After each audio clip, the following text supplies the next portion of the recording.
Hello, everyone. Welcome back to the Critical 2. Jared Orrell wasn't able to come in today. He never called in or anything. Some guy with a raspy voice told me over the phone that he's 6 feet under, whatever that means. I don't know. Yeah, it's weird. Yeah. Huh. I don't know if 6 feet under is some sort of new slang or whatever, but I'm sure he's fine. Anyway, today we are reviewing Scream.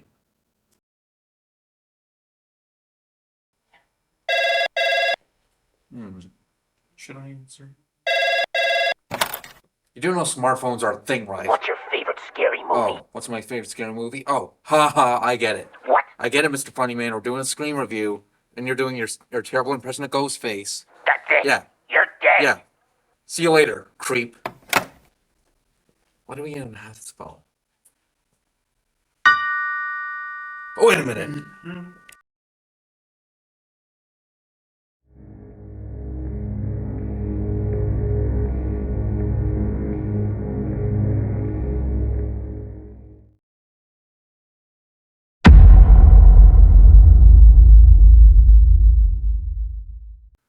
Welcome back, everyone. And now for my quick facts. I wasn't at the studio with the guys, so I'm at a different location. Scream was released on December 20th, 1996, and with a bunch of 15 million. And now for the cast of Scream: Nev Campbell, Courtney Cox, David Arquette, Street Aldrich, Matthew Lillard, Jamie Kennedy, and special guest Drew Barrymore. On its opening weekend in Scream, it grossed 6.4 million, making it the fourth highest grossing film that weekend. They didn't expect it to do well at that time because it was a slasher film released during the holidays. It went on to gross 173 million worldwide. Scream 2 was also released in 1997 in December. It took 32.9 million on its opening weekend. A scary good start for a horror movie.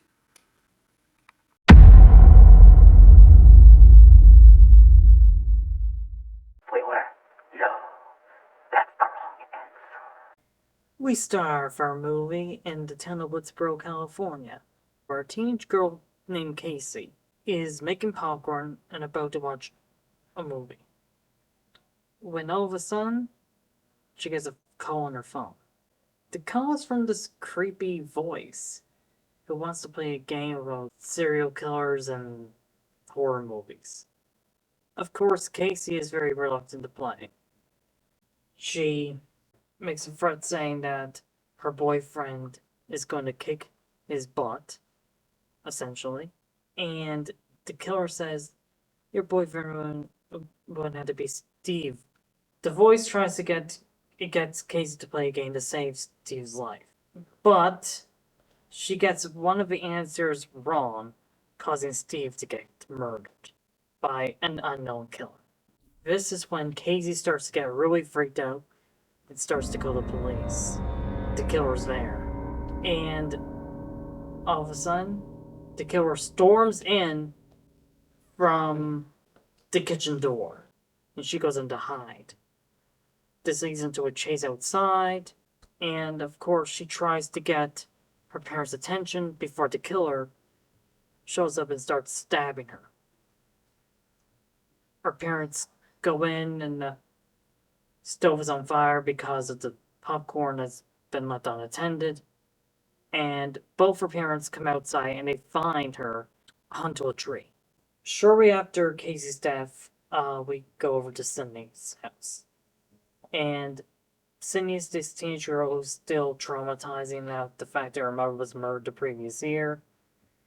Her boyfriend Billy comes in to surprise her, but they are interrupted by Sydney's father Neil, who says he's going out of town for a couple days. He won't be back until the weekend. Anyway, while Cindy's father is traveling for work, she's going to be staying with her best friend Tam and and Tam's brother Dewey. Which is weird because why would a police officer still live with his mother? Anyway, she gets a call on the phone from the killer, taunting her about her mother's death. The killer shows up and starts attacking her. But then she ends up escaping into her bedroom, blah blah. The killer disappears.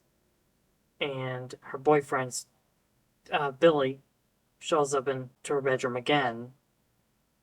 And his cell phone drops onto the floor, making Cindy really suspicious that he is the killer. She runs downstairs, and thankfully Dewey's there because she dialed 911. Billy's arrested under suspicion of murder. The police end up tracing the calls to Cindy's father's phone, so they assume that he's the killer. While leaving the police station, Gail Weathers, who happens to be a reporter, shows up and basically says, like, do you think that Con Weary was framed for her mother's murder, causing her to get punched in the face by Sydney? And of course, after leaving the police station to go over to the Riley house, where Sydney gets a phone call from the killer, trying to make it look like that Billy is not the killer. The very next day, Billy was released from jail and goes back to school. Everything seems pretty normal until Cindy goes to use the washroom. Guess who's in the washroom with her? The killer. And starts chasing her around the washroom until she runs away screaming. And because of this, Cindy off screen tells the principal what happened. As a result, school's out early for a while until they can track down the killer. And because of this, Stu decides to host a party at his house. Stu happens to be Tatum's boyfriend. Prior to the party, the principal hears some suspicious noises, goes off to investigate, goes back to his office, and gets killed by the killer. Around this time, Cindy is basically being stalked by the killer at multiple places prior to the party. And then we get to the party, and Tatum goes into the garage to get a drink. Underage drinking these days, and isn't that wonderful, people? Anyway, but she ends up getting stopped by the killer, who ends up killing her with the garage door. A while later, Gail and her cameraman Kenny have decided to spy on the party because they have a feeling that the killer's going to show up. Anyway, Dewey is also at the party just to check things out to make sure everyone's safe, make sure the killer is not around or anything like that. Gail and Dewey decide to go in together. And this is when we start to realize they have feelings for each other, which is ironic. The police end up giving a phone call to inform the students that they found the principal's body in the football field. They're all freaking out because now the principal's dead. Their parents could be next, or they could be next too. So they end up running out, and the only people that stay are Sydney, Stu, and Randy. Anyway, as all the other ones are leaving, Billy shows up to have a quote unquote talk with Sydney, which is another way of saying, "Let's have sex." which she actually agrees to do. Anyway, during that time, Dewey gets a call from the police chief saying they found a car in the middle of nowhere. So Gail and Dewey decide to go and check it out, only to find out that that's Cindy's father's car. This is when they're starting to think that maybe Cindy's father's the killer. Upstairs, yadda-yadda-do, Cindy and Billy are caught by the killer. Ends up killing Billy, scaring Cindy off, and Cindy runs around, and she ends up right outside over to the news van, where Kenny lets her in. And the killer shows up and kills Kenny. Anyway, she ends up finding a way to escape. Dewey and Gail show up. Dewey gets injured by the killer. Gail goes into the news van and, after a few minutes, discovers Kenny's been murdered. Cindy finds her way back to the house, and she locks Stu and Randy out, both are acting hysterical. Well, one of them is. And this is when Billy miraculously comes down the stairs alive and well. And then Randy comes in, trying to warn Sydney that Stu's gone mad. And then Billy shoots Randy, I think, in the shoulder, revealing that, guess what? He's one of the killers. And Sydney starts to freak out. She runs to go to the kitchen, and she's stopped by Stu, who is revealed to be the second killer. They end up dragging her into the kitchen, where she, of course, ends up interrogating them. And Billy reveals something shocking. Sydney's mother had an affair with his father, caused his mother to abandon him. And he found out, and he and Stu teamed up and murdered Sydney's mother and Frank Conweary for the whole thing, causing Sydney to be really upset. And then she hears a noise coming from the closet, and they drag out Sydney's father, revealing that when Sydney's father was on his way downstairs to get packed for his business trip, Stu was downstairs and tied him up and put him into the closet and gagged him. Whoopsie. And of course, they just plan on killing Sydney and framing her father for the murder. Then Billy and Stu end up stabbing each other just so they can look innocent by the police. And around that time, Sydney disappears to hide in a closet. Finds the Ghostface costume anyway. Ends up giving Stu a phone call. It turns out he was pressured by Billy the entire time to go along with everything. And then, of course, he gives the phone to Billy. He goes over to the closet only to get stabbed with an umbrella in the arm, which doesn't kill him, obviously. Stu runs out, and Sydney ends up defending herself by electrocuting him with a TV screen, killing him. Then Randy wakes up, and Gail runs in. And basically, it's up to the three of them to deal with Billy. Gail shoots Billy in the chest. But then Billy comes back for one last scream, and Sydney shoots him in the head. And we revealed that Dewey is still alive. He was just injured. And that's the end of the film.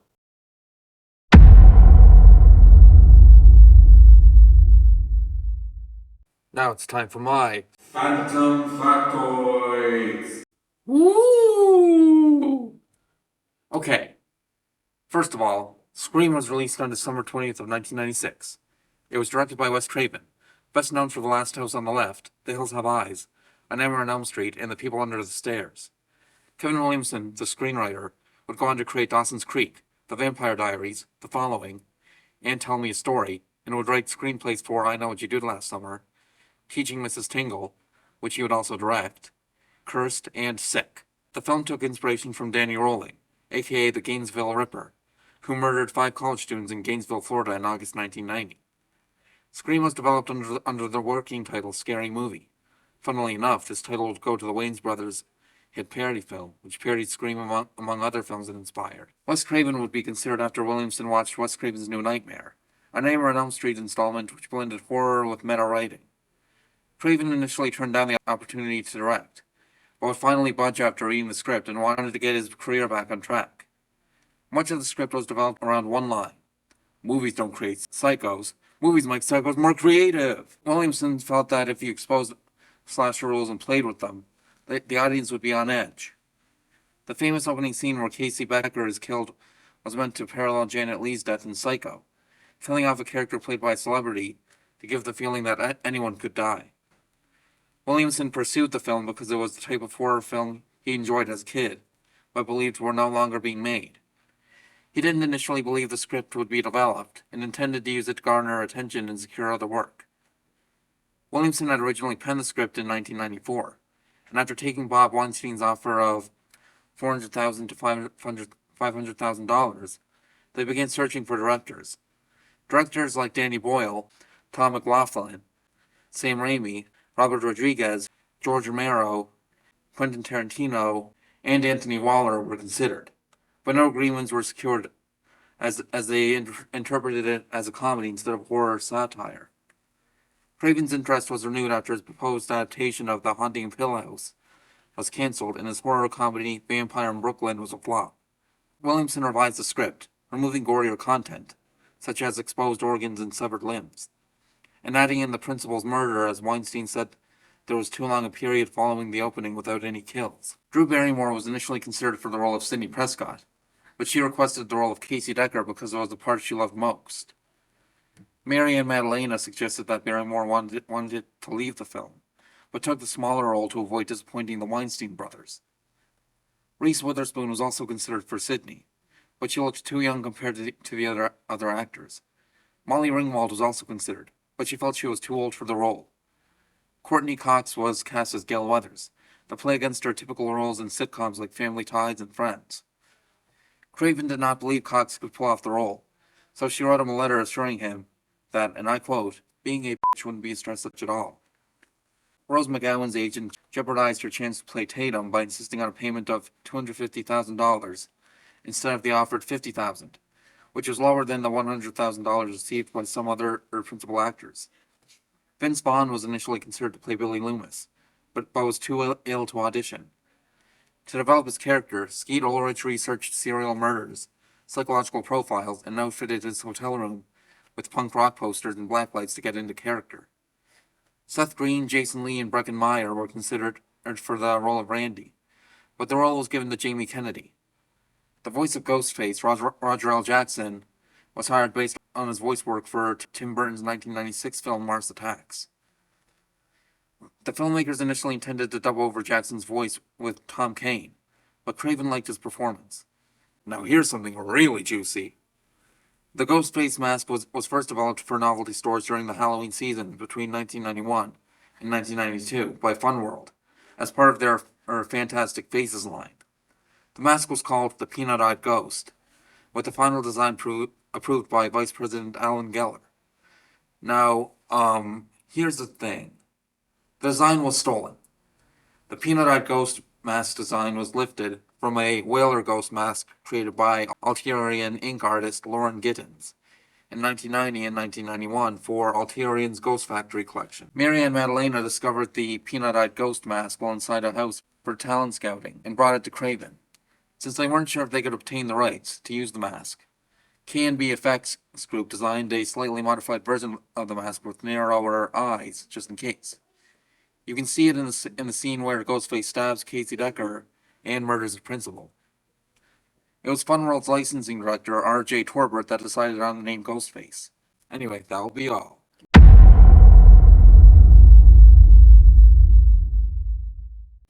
I have something to complain about, and that is how in the first 5 films to make the killers obvious.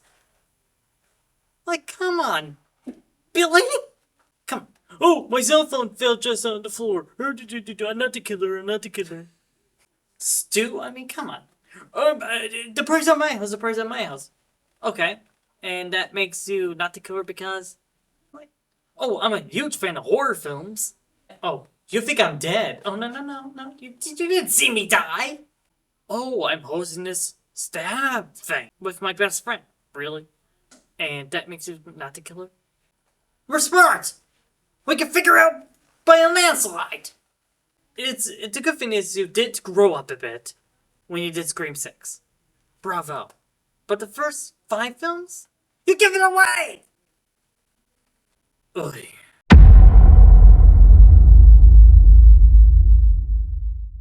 Hello, this is Jared Orr speaking.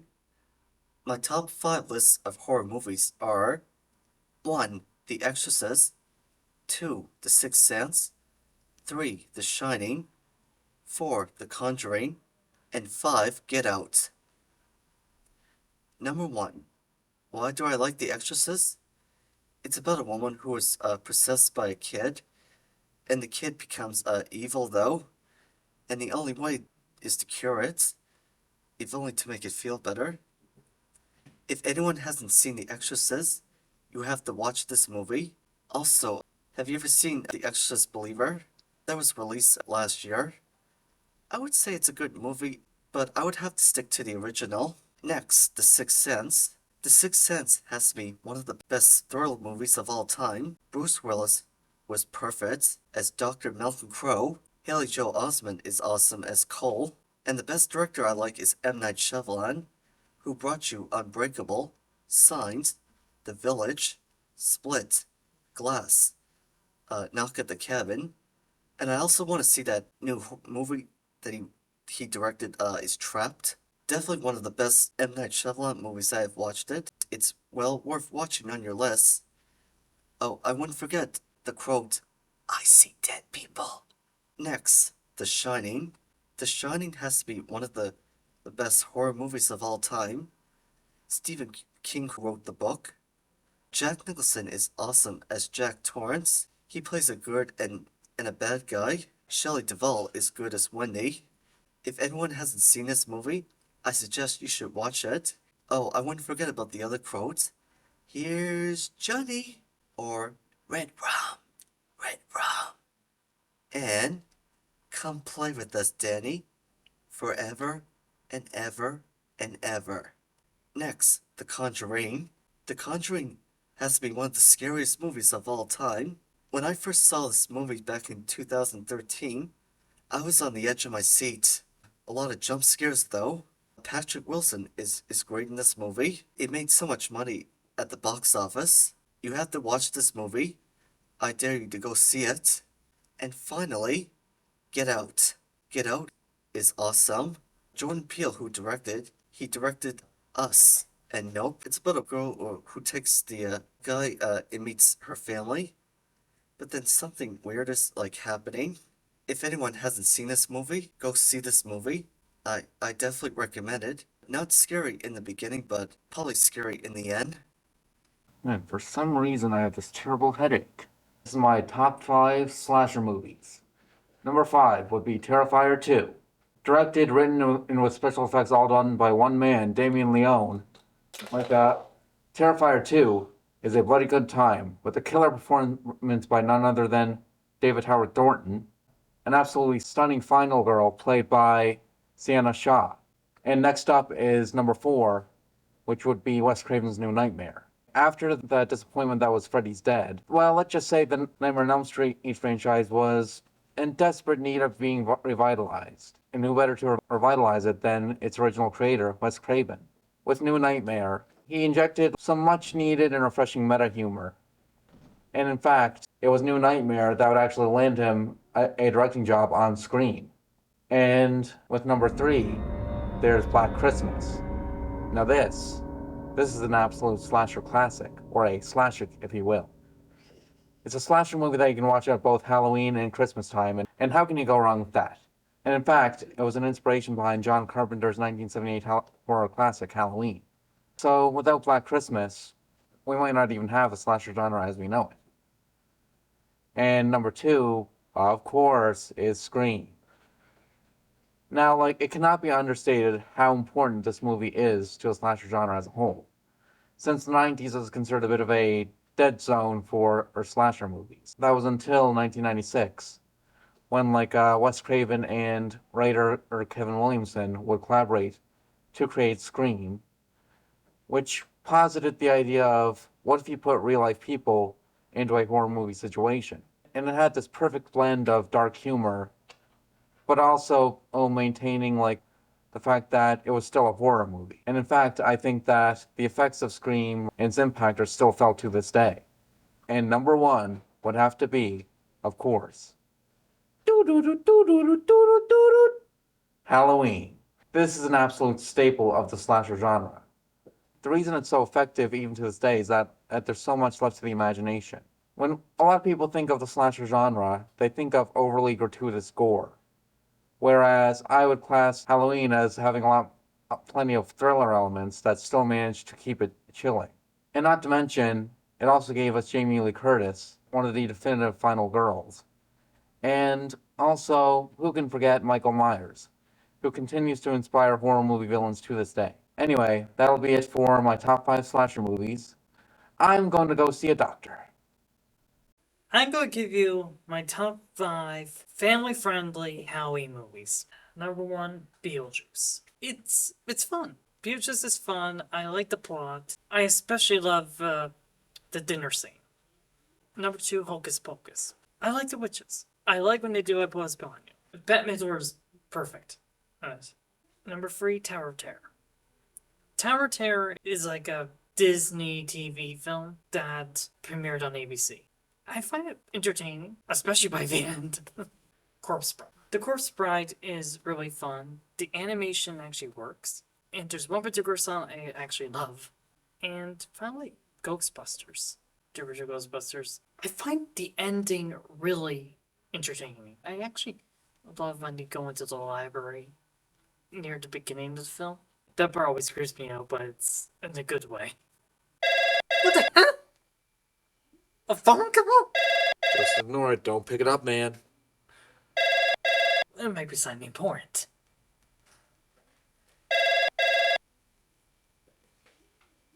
Fine, whatever. That's it, you little punk. Oh, it's you? Your kills are so ridiculous and stupid! Oh, snap. You think this is a joke? You're so lazy! Dang. What? My god! I've had it. Yeah, you tell him. You're so a nincompoop! Yeah. Uh-oh. Let's go!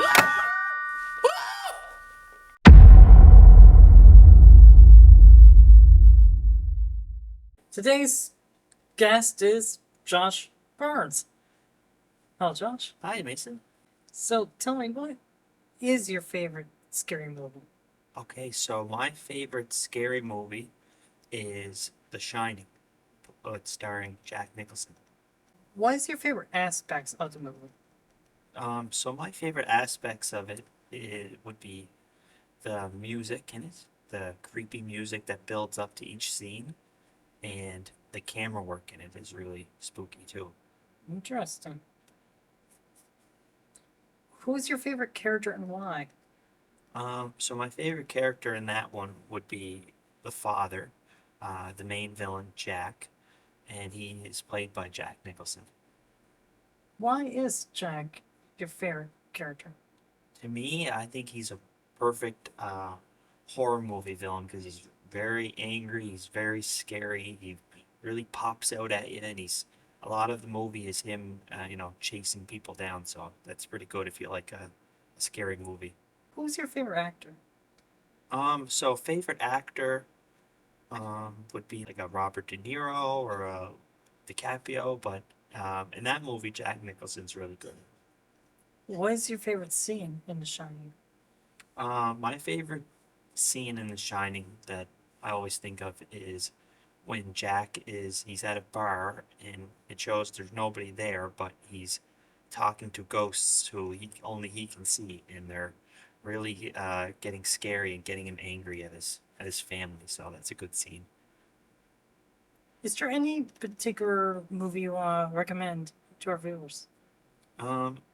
Well, if you're looking for a Halloween movie, there's always the classics like Beetlejuice and Hocus Pocus, but a newer one would be really scary, like the Terrifier. That one looks really good. Well, that's actually pretty darn interesting. Yeah, good. Thank you. Thank you. Thank you for joining us.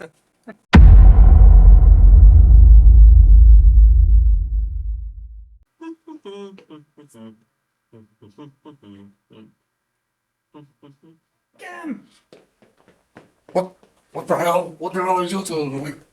Let's see what this killer really is. Who are you? Jared Orwell. Guys, it was supposed to be a prank. Oh, that totally makes sense. Except no, it doesn't. Yeah, my nose is bleeding. You gave me a concussion, all for a prank. A prank. Come on, guys, it's Halloween. Ah, Let's just get Yeah. over you. yeah, we'll deal with you later. My head. This headache won't let up, all because a certain somebody doesn't know what a prank is. Yeah, my neck is still hurting, you big nut. Anyway, yeah, Ugh. we'll deal with that later. Well, even though I can't think straight, I guess I'll give my review.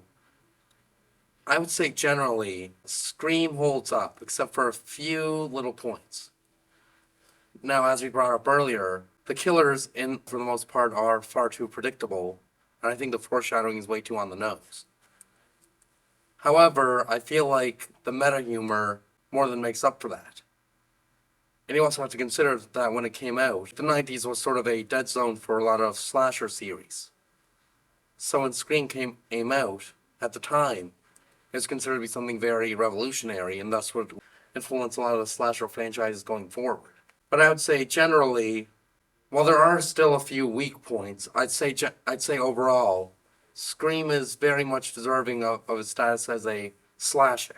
Scream was such an awesome movie because it has a lot of twists and turns in the movie. You never know though. But the Scream movies are really good. I think my favorite Scream movie is, I'm gonna say, first movie, fifth Scream, and sixth movie. It was fun. Despite how predictable the killers were, it was actually kind of fun. It was goofy, but yet the horror was on the top, at least for the most part. And it had a really great plot, a great story. That felt wonderful. To a star for a horror franchise. Absolutely agree. Even though at some points it was admittedly predictable, it doesn't take away from the fact that it's still like a horror classic. Oh, 100% agreed.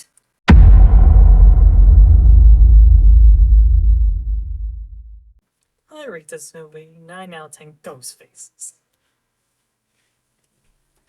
10 out of 10 scary good time.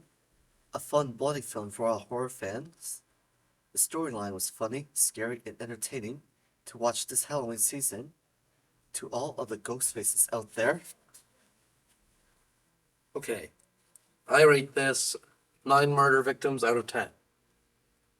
Now, as for suggestions, I would suggest the movie Coraline, which was directed by Henry Selick.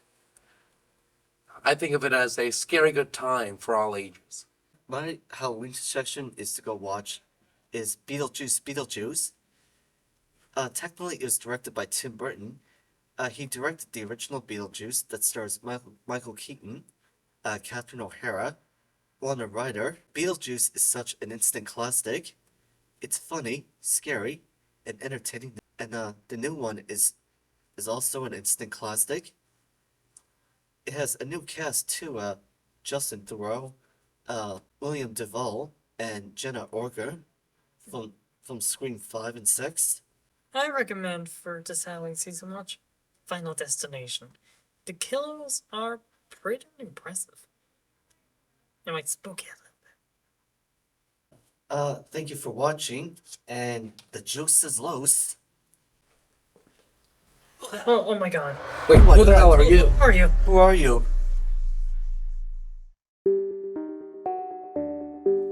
Yeah, great. Now my intestines are gone. Yeah, thanks. My belly! My heart is gone.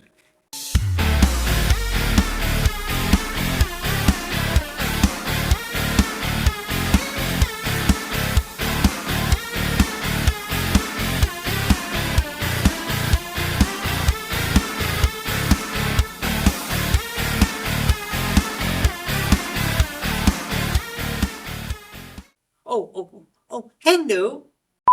Oh, my, oh. Oh, what did I do? Oh, no. What did you do? Ow!